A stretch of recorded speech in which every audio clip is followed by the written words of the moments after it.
Right, thanks for the update, Srinivas. ఇక తిరుమల శ్రీవారి ప్రసాదాలలో వాడే నెయ్యి కల్తీ వ్యవహారం దేశవ్యాప్తంగా పెనుదుమారాన్ని రేపుతోంది. నెయ్యిలో జంతువుల అవశేషాలు ఉన్నట్లుగా ఎన్డీడీబీ నివేదికను సమర్పించింది.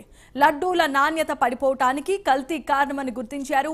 కల్తీ నెయ్యి సరఫరా చేసిన సంస్థలను టీటీపీ బ్లాక్ లిస్టులో పెట్టేసింది. రాష్ట్రంలో ప్రముఖ ఆలయాల్లో ప్రసాదాల తయారీ నెయ్యిపై ప్రభుత్వం సమీక్ష నిర్వహిస్తోంది. శ్రీకాళహస్తి, కాణిపాకంలో నెయ్యి నాణ్యత ప్రమాణాలు తనిఖీ చేయాల్సిందిగా ఇప్పటికే ప్రభుత్వం నిర్ణయించింది.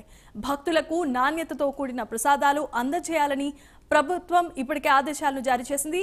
ఇదే అంశానికి సంబంధించి మరిన్ని అప్డేట్స్ ను చిత్తూరు నుండి మా ప్రతినిధి హరిబాబు అప్డేట్స్ అందించడానికి సిద్ధంగా ఉన్నారు. Haribabu, over to you.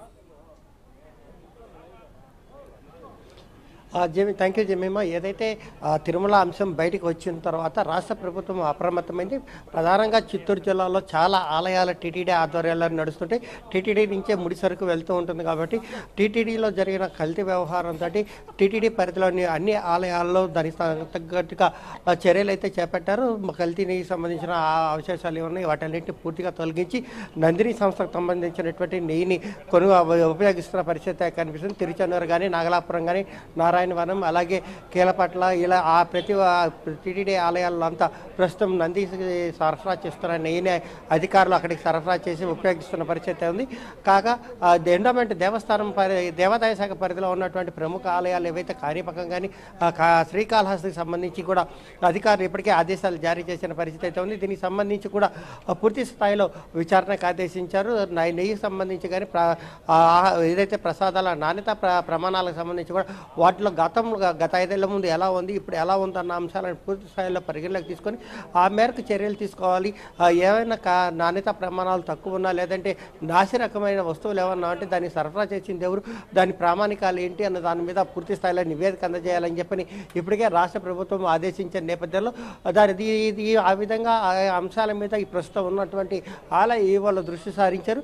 ప్రధానంగా కాణిపాకం ఆలయంలో ఆ స్వామివారి నిత్యాన్న ప్రసాదానికి సంబంధించి కొంత అవతవకలు జరిగినట్లు, గతంలో జరిగినట్లు కొన్ని ఆరోపణలు వచ్చిన నేపథ్యంలో ఆ అంశాలను కూడా ఇప్పుడు ఏదైతే ఈవో ఉన్నారో ఈవో వాటిని కూడా పరిగణలోకి తీసుకొని ఎందుకు నాణ్యత ప్రమాదాలు గతంలో తగ్గి మళ్ళీ నాణ్యత ప్రమాణాలు పెంచడానికి కారణం ఏంటన్న అంశాన్ని కూడా ఆయన ప్రస్తుతం అది సిబ్బందిని విచారిస్తున్న పరిస్థితి ఉంది.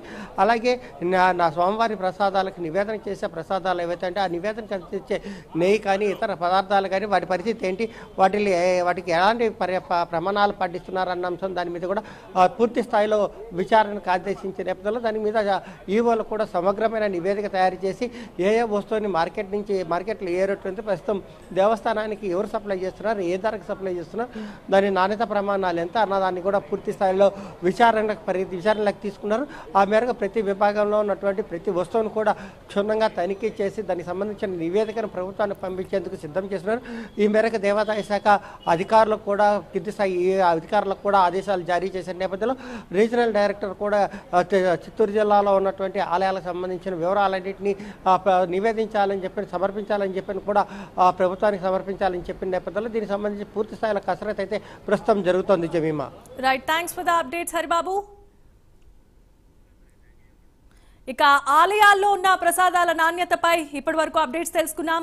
ఈ అప్డేట్స్ కి సంబంధించి రిపోర్ట్ను అందించినటువంటి మా రిపోర్టర్లు విశాఖ నుంచి నాయుడు, రాజమండ్రి నుంచి శ్రీరామూర్తి, ఏలూరు నుంచి శ్రీనివాస్, చిత్తూరు నుంచి హరిబాబు ఎంతో సమాచారం అందించారు. మీ అందరికీ థ్యాంక్ యూ. సో చూసారు కదా ఇవాల్టి ఎక్స్క్లూజివ్ ఫీల్డ్ రిపోర్ట్. ఇలాంటి అప్డేట్స్ తో ఎప్పటికప్పుడు మిమ్మల్ని అప్రమత్తం చేయడానికి ప్రైమ్ 9 ప్లాట్ఫామ్ ఎప్పుడు సిద్ధంగా ఉంటుంది. So stay with us.